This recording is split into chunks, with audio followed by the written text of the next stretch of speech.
orbit. We have followed in their footsteps to get us where we are today.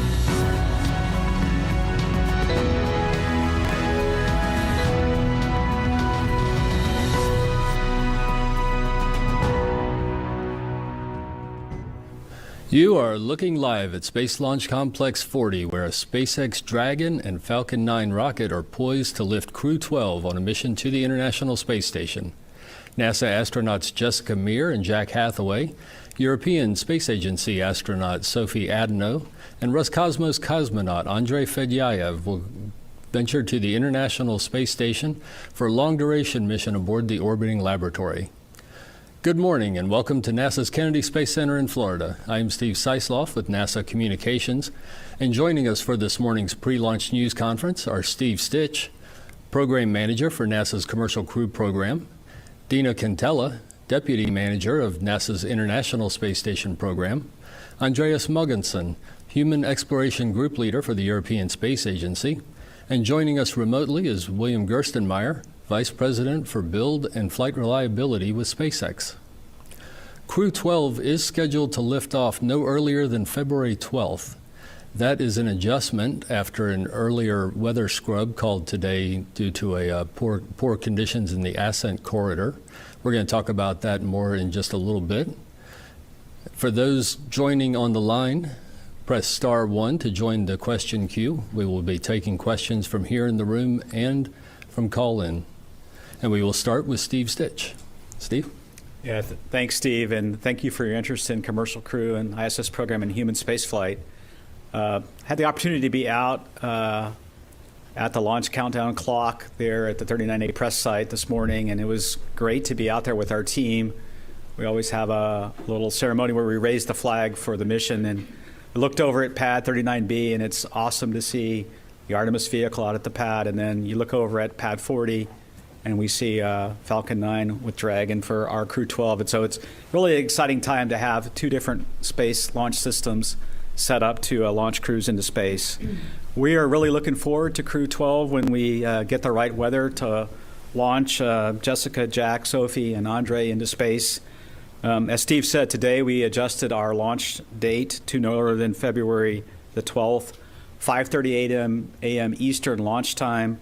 When we had our weather briefing this morning, we were looking at both the launch site weather, which looks very favorable for the entire week here at the Kennedy Space Center, but we have abort weather up the East Coast where, should something happen to the launch vehicle, we can separate Dragon and then land safely. When we did that, we could see high winds along a lot of that track, up to 24 to 28 knots, especially in what we would consider our higher risk areas, the staging area. There's a low pressure system that's kind of moving in and setting over that staging area, and it's driving those winds up, and we can really see the models agreeing over the last 24 hours. So that is the reason why we delayed the launch for one day. We'll have a meeting again tomorrow morning to go look at the weather again. I would say right now, Thursday the 12th doesn't look great as well. That low pressure system will likely be there and dominate our weather, so we'll have our weather briefing in the morning and then make a call as well. The winds there are a little lower, but still quite above our limits. So the good news is we have good opportunities for the remainder of the week, and so we'll go ahead and launch when we're ready, when we have favorable weather. It's been a really busy time here at the Kennedy Space Center as we get ready for flight. We had our agency FRR on Friday. That went well. We talked a number of topics about the Dragon Bay 12 structures upgrade. We talked the Falcon 9 Starlink investigation. Bill will cover that a little bit more. We got through both those topics, and we proceeded into the rest of the operation.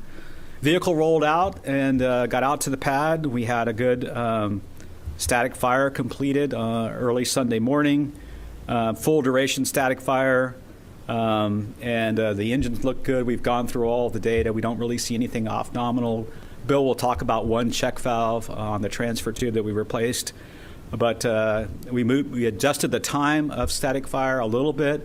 We talked a little bit before about how on Crew 9 we had the plume from the static fire come back over and blow onto Dragon and leave some soot deposits. So we separated the static fire. We moved it about 3 hours early to accommodate the winds, and that went really well. We know that Dragon's in good shape. Then early this morning, we got the crew out and into Dragon, did a demonstration. Kind of it's an end-to-end walkthrough of getting the crew in the vehicle, getting them strapped in and suited up. I would say that all went well. That operation did.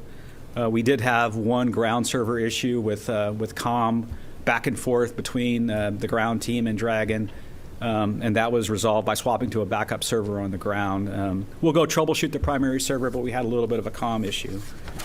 Otherwise, I would say the vehicles are ready, the crew's ready, the ground systems are ready, and we just have to watch the weather. And it's very humbling to go look at the East Coast weather and see that it's bad, and when, especially here, we just walked in and the weather outside is so beautiful. But we'll take it step by step, walk through the weather each day, and then we'll go launch when we're ready. Again, I want to thank the ISS program, all of our teams across SpaceX and NASA for all their hard work in getting us to this point. I want to thank the FAA, the United States Space Force, the Detachment 3, and the Coast Guard as well, and all the agencies that support us. It's a huge team. And we have shown lots of agility, and we'll just take it step by step, and we'll launch when we're ready. And I'll turn it over to Dina. All right. Well, thank you, Steve. On Friday, he mentioned that we had a flight readiness review, and from an ISS standpoint, it was very clean. We're not tracking any major issues, and we've closed out all of our open work, and we're ready for Crew-12 to come greet us on board. The crew's here already in Florida, and we're looking forward to seeing them. The next time, a lot of folks will see them. There'll be a video from ISS, and we can't wait to get them on board. If you remember, we've got Jessica Meir and Andre Fadayev have both flown to ISS before, so they're returning residents.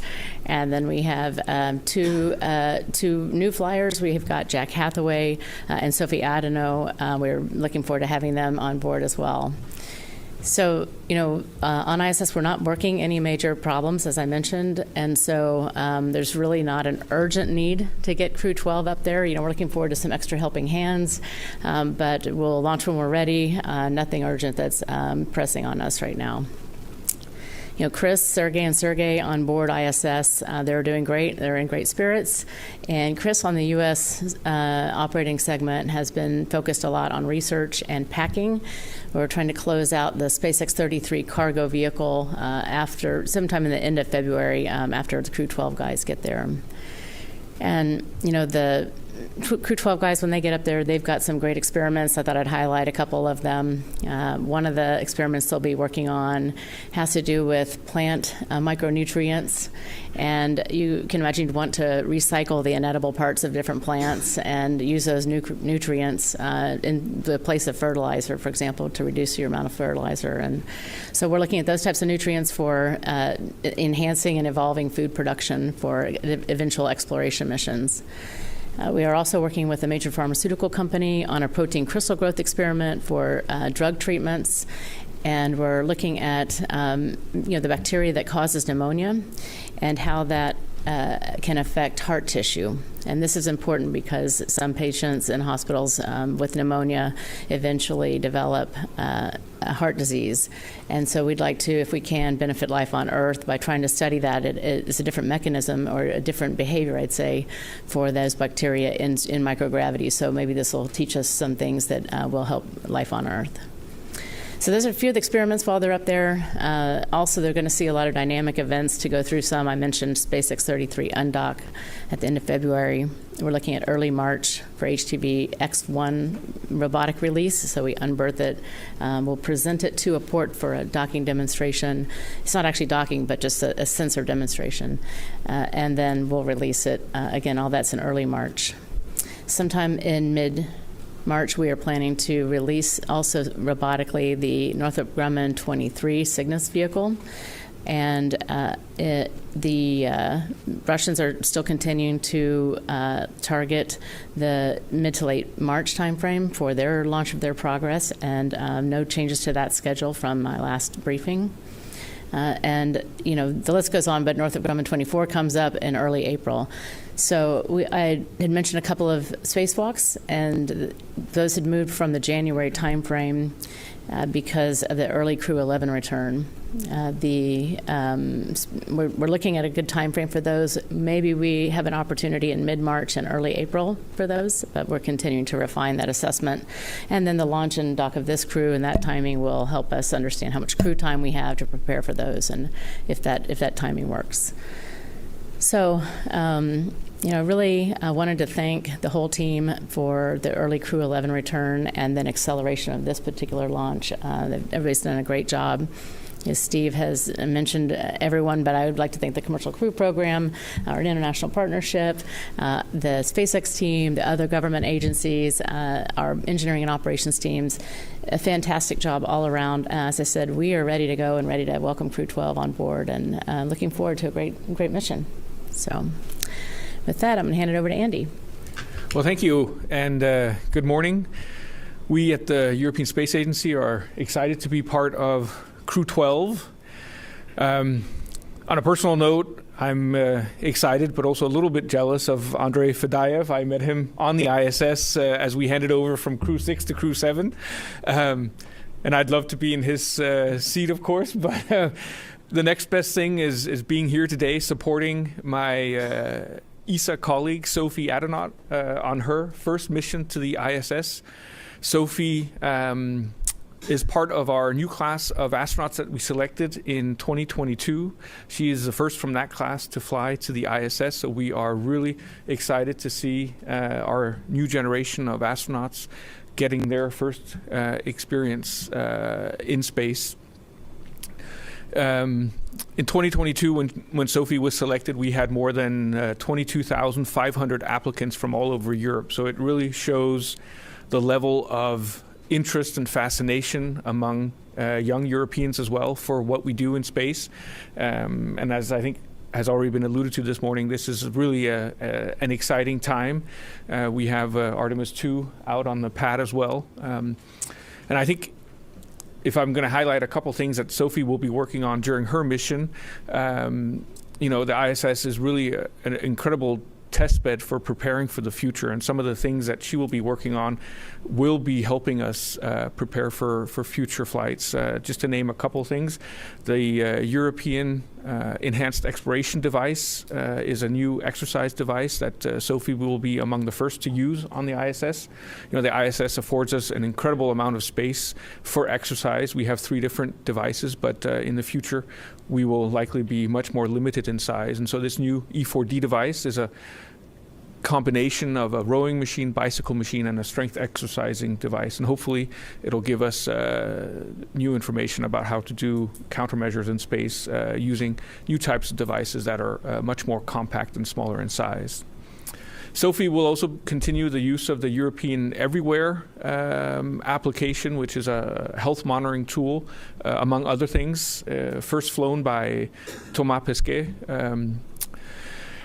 The Artemis 2 crew will also actually be using the European Everywhere app, so we're excited again to make that link between ISS and Artemis. Another interesting topic or experiment that Sophie will be working on is a new ultrasonic device that allows astronauts to do ultrasounds without support from ground. So this new system uses augmented reality and artificial intelligence to allow astronauts to do ultrasounds without remote guidance.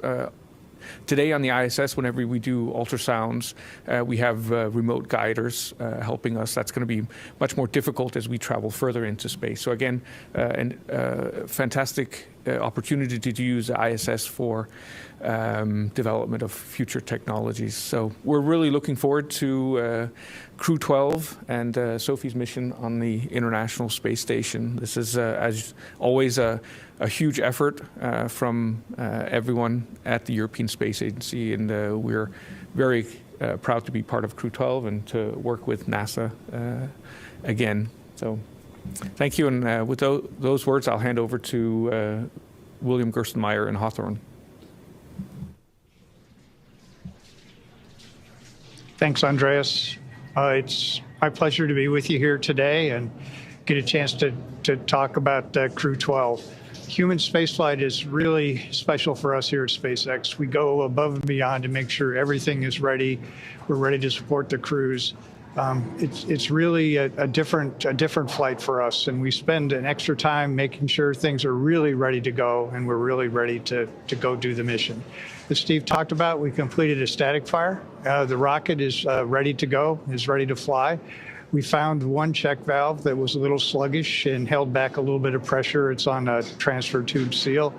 We typically see that with static fires. We haven't done many static fires lately, but in this case, we saw that. We removed the check valve, put a new one in. We also borescoped the line.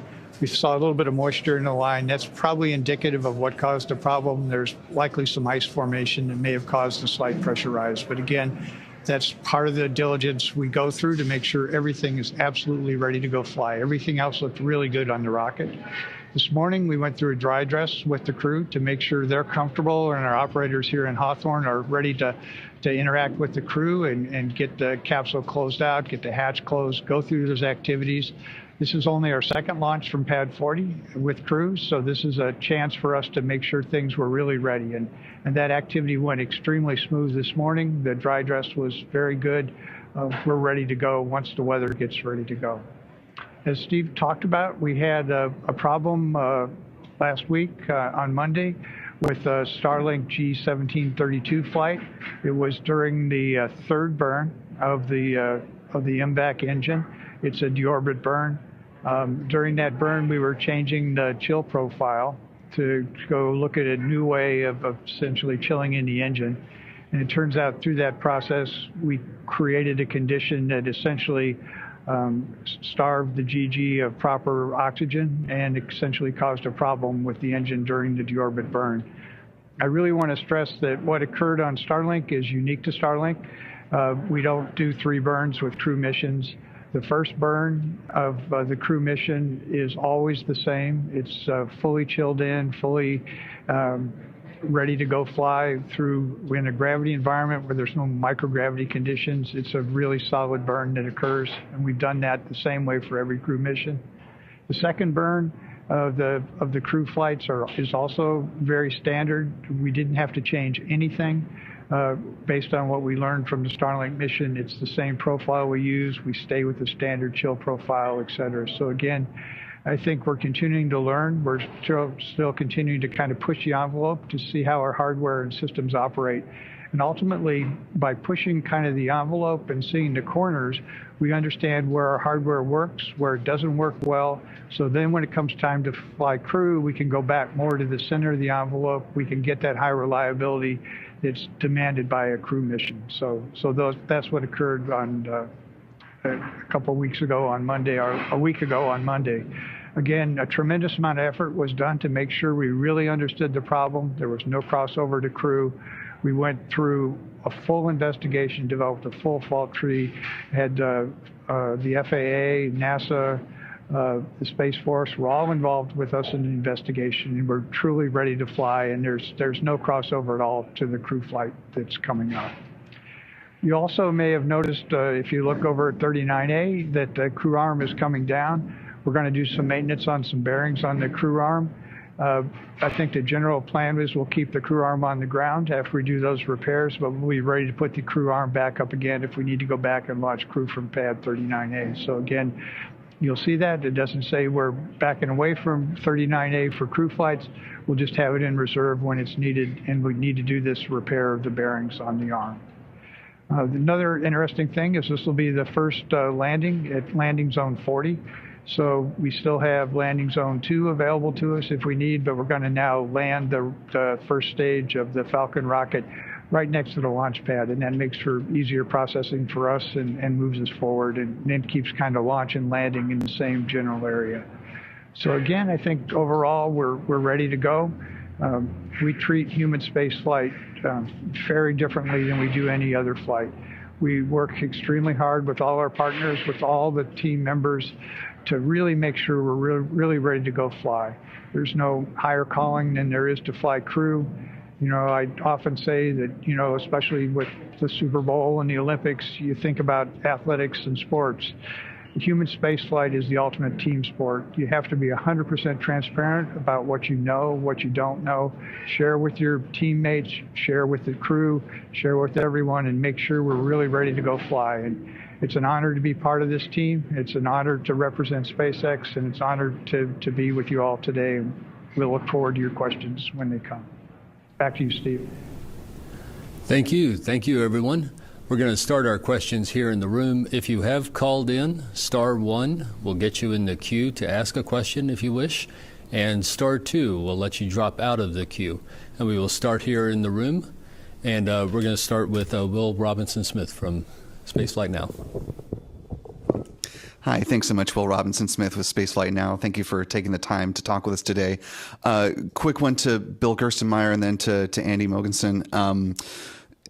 Regarding how quickly 39A could come back into rotation if needed, what's the time frame if NASA calls that pad could be ready for another human spaceflight activity? And then for Andy, can you describe the mass of the workout equipment that Sophie is going to be demonstrating? You know, is it something that, you know, is able to fit alongside them inside Dragon, or does it need to go into the pressurized cargo area? Thanks.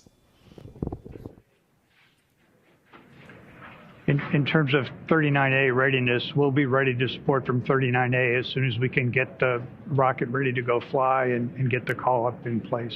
So if NASA has a need, as soon as we're notified, we'll start processing the Dragon capsule, we'll start processing the Falcon vehicle. And the time frame it takes us to get Falcon and Dragon ready, we can be ready to get the pad up and operating. And regarding the exercise, the E4D exercise device, I mean, it's too big for a capsule, but potentially for Gateway. But this really is the first step. It's quite massive still because of the countermeasure system, the anti-vibration system. Because it's a rowing device, it has a different movement than the other exercise devices. So this will give us more understanding of exercise devices like that, and is really more of a step on the way to an exploration exercise device than the actual end product, I would say. And I'll just say we are planning to launch it on a Northrop Grumman cargo vehicle, which has a little bit more space. You can launch different pieces and parts of it, but yeah, there's quite a bit of mass associated with its isolation system. Gotcha. So it's not going. And one more in the room before we go to phones. Hi, thank you. Ken Kramer, Space Up Close. Thanks for all doing this, and good luck. My question actually is for all three of you. You mentioned, Andreas, this new ultrasound device. So a question I've had for a while since the Crew-11 medical evacuation is, are you guys reevaluating what medicines and what medical devices you should have on board the ISS? And would your device have helped Crew-11 at all in analyzing whatever was wrong? Thanks. Why don't I kick us off here? I think I'll take it.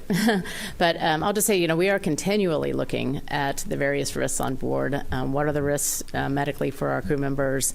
There's a large programmatic risk associated with having to bring home crews early, and we're just continually looking at the complement of equipment that we have on board. So there is the specific item that he's talking about is more of an experiment to see about remote guidance and that type of thing. It's not specifically something that we are manifesting on board for any particular risk. It's more just overall risk, I'd say, reduction for multiple things. Understanding blood flow in space is critical because it doesn't operate quite exactly the same. We're just continually looking at all the various risks, and so his remote guidance types of techniques are important for exploration. Really, there's not been a very specific targeted something associated with his device that is going to be used associated with that return.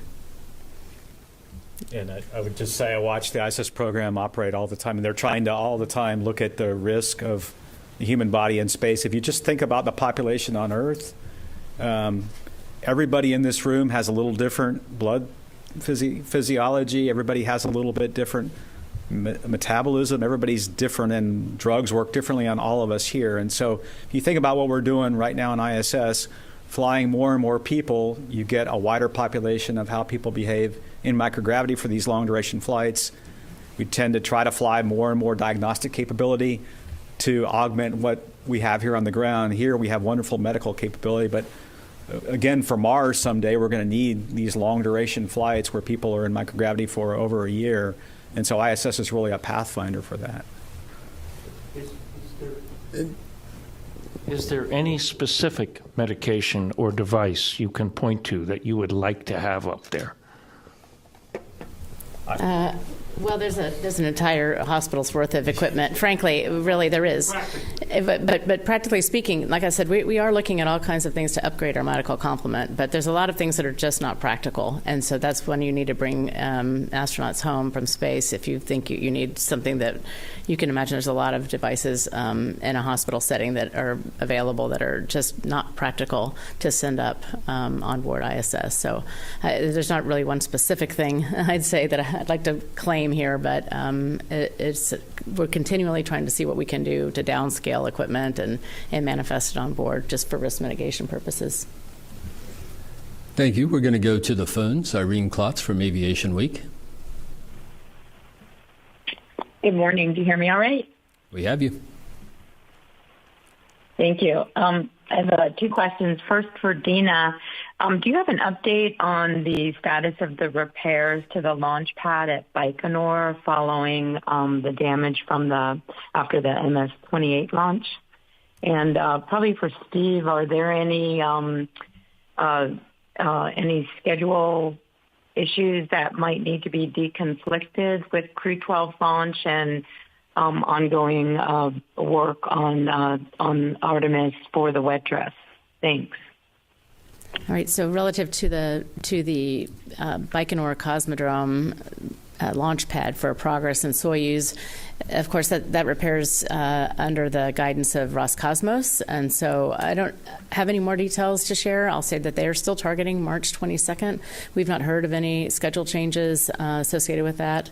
So, Roscosmos will have more detail on how they're progressing with that, but I'll just give you from a schedule standpoint, nothing has changed. So, yeah, on the busy activities here at the range, we've got a couple things we're watching. One, ULA United Launch Alliance has a Vulcan launch for Space Force also on Thursday. So we'll work with them.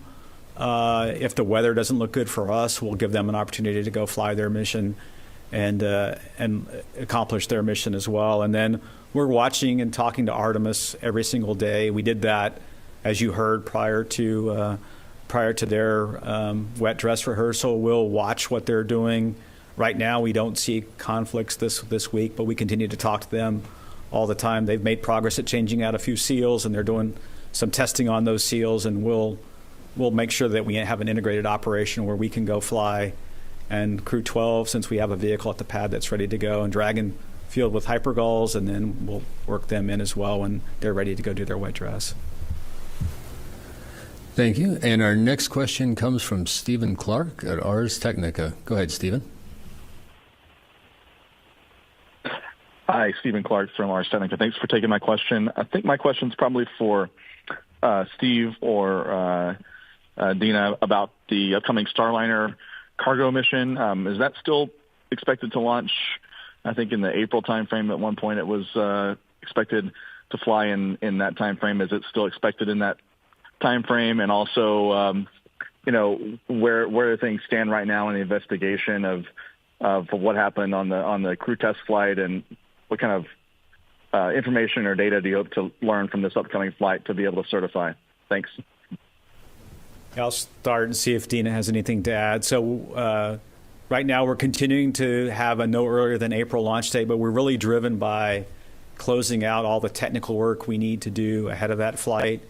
We've made great progress on, in potential, the helium system. Remember we had in the service module, we had helium leaks on that flight. We've changed out the seals with a seal that's resistant to nitrogen tetroxide vapor. And so that's been through our board, and the IFA has been closed out. We did hot fire the crew module thrusters on the vehicle we plan to fly for Starliner 1. All 12 of those thrusters were hot fired in the crew and cargo processing facility for Boeing. Those are all worked good. And then we're continuing to finish, as we talked about last fall, we did an immense amount of testing at the White Sands test facility with an integrated doghouse and 2 thrusters, what we called single engine Delta Qual 1 and 2. We're taking all that data right now in the process of building a model to try to predict thruster behavior. That model has been shared with NASA. We're going through all that modeling right now.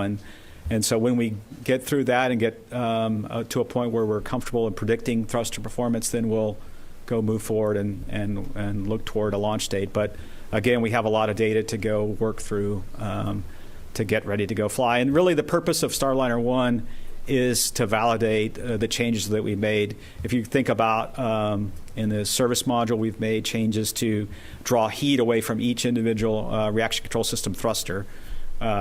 We've made changes to seals to keep the plume from the OMAC, the orbital maneuvering engines, from going back into there.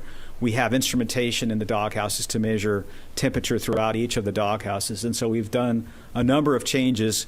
Really, Starliner 1 is about validating those changes in the flight environment, collecting that data, and then moving forward for the next flight, which would be planned to be a crew rotation mission. Thank you. Our next question comes from Andrea Leinfelder at the Houston Chronicle. Go ahead, Andrea. Thank you so much. This question is for Dina.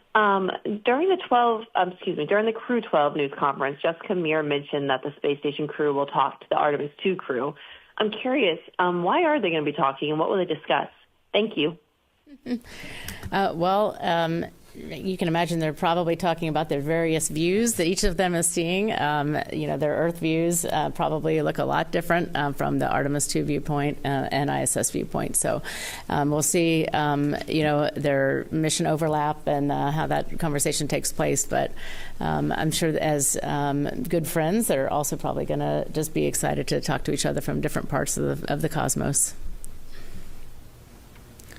Thank you. And next, we have Robert Perlman from Collect Space. Go ahead, Robert.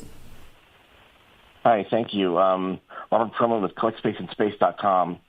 For Bill Gerstenmaier, did the bearings work drive the timing of the removal of the crew access arm on 39A? And is there other work planned for that pad that would preclude SpaceX from reinstalling it when that work is done? Or why is it being kept on the ground, and where is it being physically stored or worked on? Yeah, we're going to remove the arm, and then the bearings, the arm physically has to come down to get to the bearings. These are the bearings that actually hold the arm to the tower. They're unique to 39A. They're very different than they are for the arm that's on 40. And to physically get access to those, the arm needs to be removed. Those bearings have to come out, and they have to be reinstalled. We'll do that work at the Kennedy Space Center. And the intent there is we don't need to put the arm back up because, again, as I described, we have, when we get a call up for a mission and we have to go fly a mission, if it requires that, we have plenty of time to get the arm back up. That's the easy piece, putting it up. You'll also see a lot of work going on at 39A. That's the work for Starship. That doesn't impact our ability to launch from the pad. We're careful that we keep those things separate, and we're ready to go. But again, I think this is just the right way to get to the arm. There is no way we could repair these bearings in place. We looked at it. We put some epoxy in place. We put some diverters in place. It was a Band-Aid kind of fix for those bearings, but the right thing to do is get those bearings replaced in an environment on the ground, make some upgrades to them, and then we'll be ready to go put the arm back up when it's time to go fly, if we need to go fly. Thank you. Our next question comes from TJ Mascaro, Epoch Times. Go ahead, TJ. Good morning. Thank you so much. My question is for Andy.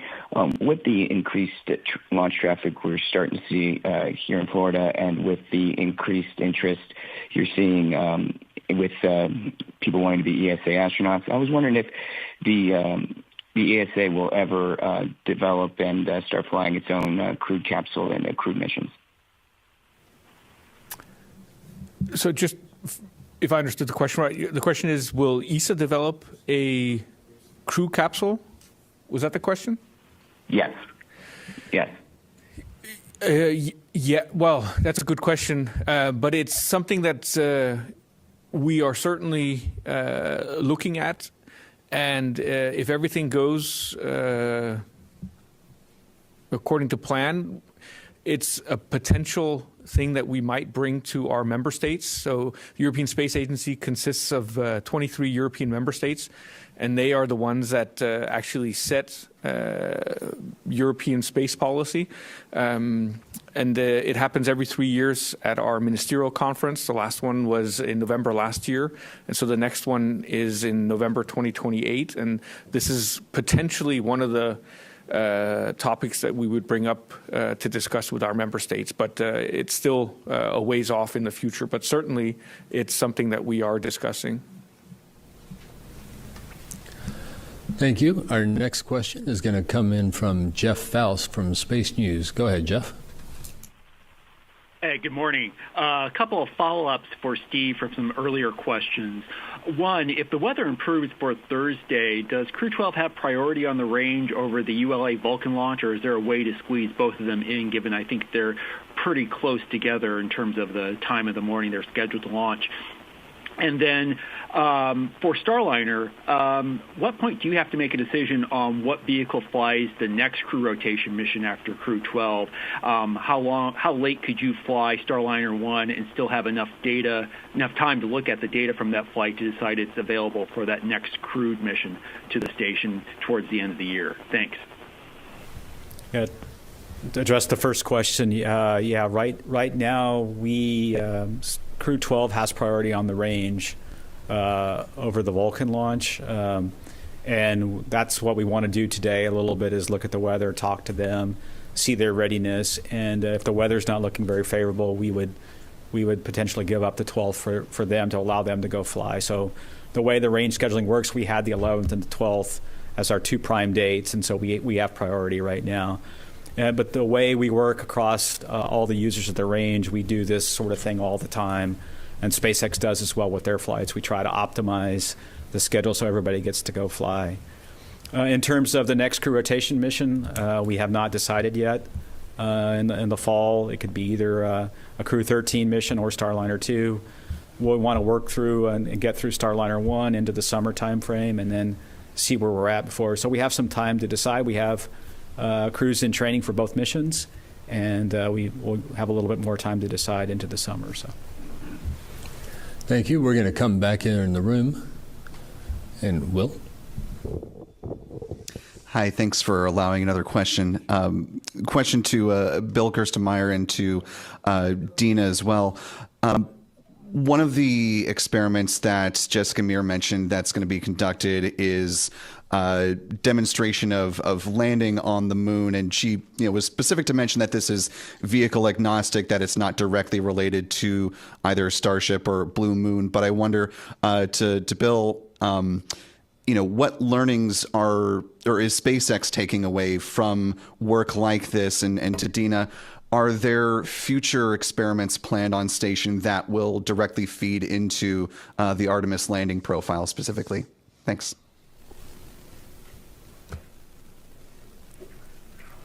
Yeah, again, I think we recognize the microgravity environment is very different than a 1G environment here on the Earth. So if we can use the crews to demonstrate some things, see how operations go in space, we can start applying those to various other regimes to look at control authority, layout of other things.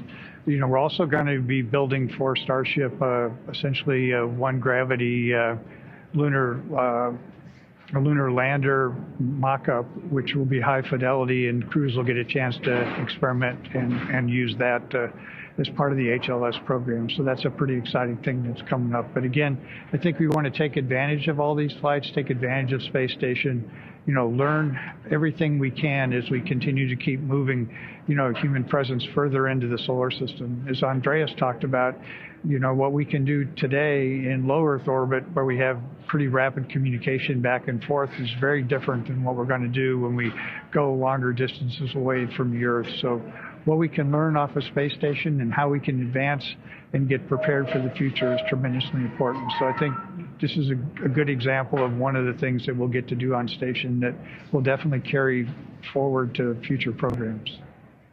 And I'll just pile it on that we absolutely are excited about this experiment. And, we have over the years done experiments like this to test out in microgravity.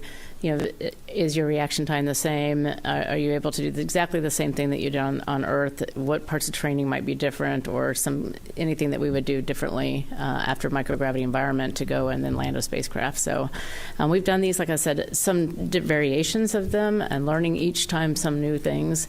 And so I can envision as we ramp up to landing on the moon that there will be additional experiments. And that's one of the reasons we fly ISS, is to try to use it as a springboard for exploration and doing as much testing as we can on board ISS to ensure that we have the best operational plan we can for any spacecraft that will land on the moon or go to Mars. So. Thank you. We're going to go to the phones for the next question. Jonathan Seary from Fox News. Thanks so much for doing this. This question's for whoever wants to talk about backup opportunities. I believe the one on Friday is 5:15. What opportunities do you have going into the weekend and perhaps early next week? Yeah, I'll talk about the opportunities. Let's see. So we do have a Friday, February 13th, 5:15 a.m. Eastern. We would dock at about 3:15 on Saturday. The Saturday launch opportunity is what we call a long phasing. So it takes quite a number of hours to get to ISS. It's around 42 to 44 hours. We would look at that one very carefully because the Dragon is a great spacecraft. It has a limited, finite ability to be in space, and so we want to make sure we optimize the amount of time we spend on the front versus the time we could spend on the back end. And then we have opportunities Sunday, the 15th, 16th, and 17th as well if needed. So we have a good string of opportunities. Every fourth day or so is the long phase, and so we just got to look at that one carefully. Hopefully the weather cooperates and we can get off this week. We'll just take it one step at a time. I think we've been here before, watching the weather up the East Coast in the winter when cold fronts and low pressure systems move through and cause the wind and waves to increase. So, thank you. Let's come into the room. Hi, Ken Kramer, Space Up Close. Thanks again. For Dina and Andreas. Andreas, tell us about the future of European astronauts going to the ISS. A couple of years ago, you had 3 in a row. I'm wondering what's the future for that, as well as when you might expect an Artemis launch. And for Dina, I think last week you mentioned a really interesting science experiment to me about these IV bags that you're gonna make, try and make. Can you talk a little bit more about that? And what is the source of the water? Is it from the UPA, I guess? And what kind of ground testing you've done to give you confidence that this is going to work? It's really interesting. Thank you. Well, after Sophie, we have Rafael up next. His exact mission still is a little bit up in the air, I think, but I think in 2027, 2028, he will be the next ESA astronaut to fly on a long-duration mission. And then, we're hoping for potentially a third long-duration mission prior to the end of ISS, so potentially in 2029. And of course, I mentioned a little bit our 2022 class of ESA astronauts. What was also unique about that selection is that we selected a group of what we call reserve astronauts. We've already seen 2 of the reserve astronauts fly as what we call project astronauts. That was Markus Wandt from Sweden on Axiom 3 and Sławomir Uznanski from Poland on Axiom 4. And I think we could probably also expect to see some more ESA project astronauts fly on future private astronaut missions. So there are many new flight opportunities in this commercial world. And of course, we're also extremely excited to work as a partner with NASA on Artemis. And, first step is Artemis 2. We'll see how Artemis 2 goes, and then when Artemis 3, 4, and 5 come along. But that's certainly also on the horizon, and we're, of course, very excited to one day see a European astronaut on an Artemis mission as well. Okay, and then relative to the IV fluid bag experiment, if you didn't hear the previous discussion, I had mentioned that what we're trying to do is to create IV medical fluid bags for potential use in space. On a Mars trip, for example, it's so long that your IV fluid will expire before the end of the trip. And you, without knowing what type of medical events you might have to launch a number of them, and so you have a lot of mass and volume to take up. So it would be better if we would just be able to plug just an empty bag into our potable water system and then fill it and filter it appropriately so that it would have all of the I'd say microbes filtered out, anything that you wouldn't want to insert into your medical fluid bag. So in order to do that, we're taking it out of the potable water system. So this would be the type of water that has potentially been processed through the urine processor and then through a series of other processors. But this particular experiment is trying to look at this filtration that takes it to an even finer level so that it even filters out all the bacteria and everything else that would be untenable for medical IV purposes. So we've done a version of this in the past, and this is a little bit of a different type of filtration system. We're trying to refine it even more, and I believe it might be smaller as well. And so just trying to get our processes down. And then at the end, we'll bring a medical bag home, and we'll test it, and we'll say, is it medical grade or not, and or are there any upgrades that we'd like to do in the future so that we have this capability. How long does it take How long does it take to do this experiment, to collect the water in this bag? I don't know for sure, but I would guess it'd be very quick. It's a filtration device. It's not something like a large machine that it has to go through. It's more like a simple filtration device. So I would guess, a matter of minutes, a couple of hours to set it up. I don't know. We can find that out for you. Next, let's go to the phones. David Denault from About Space Today News. Go ahead, David. My question is for Andreas. Yesterday, Sophie was really excited, and she said, well, with this device, she had a rope to pull down. You said it's like a bicycle. It's like a rowing machine. How big is this and the applications for long-duration missions? How long is it? How does it work? But specifically, step by step, what are the elements that the astronauts will use? So it's a platform, probably 3 feet wide, so that you can stand on it. And it has a variety of modes. You can fold out what essentially is a flywheel, and that allows you to do rowing exercises, but also to do cycle ergometer exercises. So it uses some of the same technology that's used on Cevis.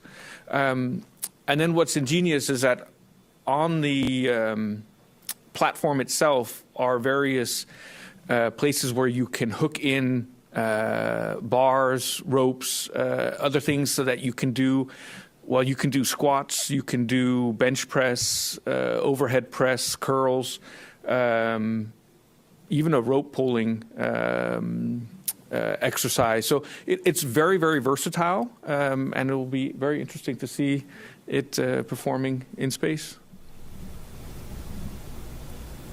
Thank you. And we're going to go to Adrian Leinfelder from the Houston Chronicle. Go ahead, Andrea.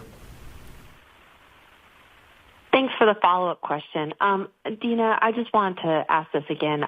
Jessica made it sound like there was a scheduled time to talk to Artemis 2. So I'm wondering, is there a practical mission reason they're talking, or is it just to say hi? Thanks.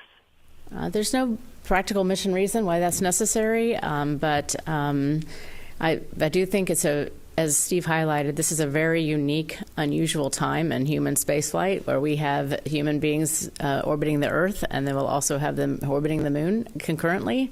And so I do think it's appropriate and sounds like a great opportunity for them to, like I said, discuss the Moon views and the Earth views that they each have. Thank you. And next we have Jonathan Siri at Fox News. Go ahead, Jonathan. Thanks so much for the second question. I'm really interested in the augmented reality ultrasound that you're going to be testing on this mission. What are the advantages of ultrasound? And on a hypothetical trip to Mars, what are the potential uses that it would be put through? Thank you. Should I take that one? I'll just say, we do ultrasound. We use ultrasound quite a bit on the space station. It's a lot like Earth. You're trying to do diagnostics without, anything that's super intrusive. So it's a really great tool to look and kind of understand the human physiology. And human physiology is different in microgravity. And the specific experiment that Andy was talking about with augmented reality, as he said, one of the things we're trying to do is avoid having a remote guider on the Earth. So you can have very long transmission times where if you were talking to your doctor and you asked him a question and you tried to show him an image from your own ultrasound and it took 20 minutes to respond, you can imagine this would be a very difficult operation to try to kind of go back and forth. So we're just trying to increase the capability that the crew members have on board for diagnosing their own issues. And this is a great tool for doing so, if you had anything to add. No, I mean, this ultrasound is one of the few devices we have to look inside the body. We don't have any, unfortunately, mobile X-ray devices or MR scanners. So ultrasound, as Dina said, is a very important diagnostic tool on the ISS. And we have time for one more question this morning. We're going to come here in the room. DeWill. Hi, thanks for allowing one more follow-up. Question to Steve and to Bill Gerstenmaier. Given that there's just a handful of planned years left for the International Space Station, as you look towards the future of the commercial stations and future NASA astronauts flying to those, I wonder, are there any additional experiments planned for Dragon that would allow for cooperation with these future commercial stations, any tests of communication devices or additional advances that you want to see in these last few years that you have of Dragon going back and forth to the ISS? Thanks. Yeah, I'll let Bill start, and then I'll follow on. Yeah, in some of our private missions, we've used, we call it a plaser. It's essentially a laser that we communicate with our Starlink satellite networks in the trunk of Dragon. So I think that's a device we're looking at using potentially more and more. We may add that. It can also relieve us from some tedious communication requirements we have with Dragon. So that's something I think we'd like to look at the future. We're starting to use that now more and more on our second stages with Starlink. We have a mini Starlink antenna that flies on those flights from Vandenberg, where it essentially relieves us of ground coverage and allows us to communicate with our Starlink network. So I think we're starting to tie our Starlink network and communications more and more into other activities that essentially are giving a continuous communication link for these potential future commercial space stations that are in orbit or planned to be in orbit. And I would say, as we look toward the future of these stations, as Bill said, the communication, the TDRS network, we know would not be there. That's one thing. We'll have to look at how we approach and dock. We today rely on the communication systems on ISS to close the link between the visiting vehicle and end station, right? We pass data, we pass GPS data and other things. So we've got to start thinking through that a little bit, how we will do that with the commercial stations. We've got different ideas and concepts of what we might do there. And then when you dock, once the vehicle's docked, we have to think about, ISS has an incredible system of exchanging air back and forth between vehicles, and you want to condition the vehicle that's there, our crewed vehicle. So we got to think about that a little bit. So we're in the middle of thinking about all those things, but specifically for Dragon, the Placer experiment that Bill talked about is the one that we've demonstrated so far. Thank you, and that is going to wrap up our questions for this morning's pre-launch news conference for Crew-12. You can follow all continuing progress on the countdown and on the mission on NASA's social media channels, including at Space Station and at NASA. We'll also have continuing coverage at www.nasa.gov/commercial-crew, and we will have a broadcast ahead of the launch of the Crew-12 mission. And for those just joining us, the Crew-12 mission has been targeted for February 12th, no earlier than February 12th, and that is dependent on the weather, which launch and flight teams will be monitoring very closely. For now, thank you very much for joining us. Go NASA, go SpaceX, and go Crew-12. Thank you.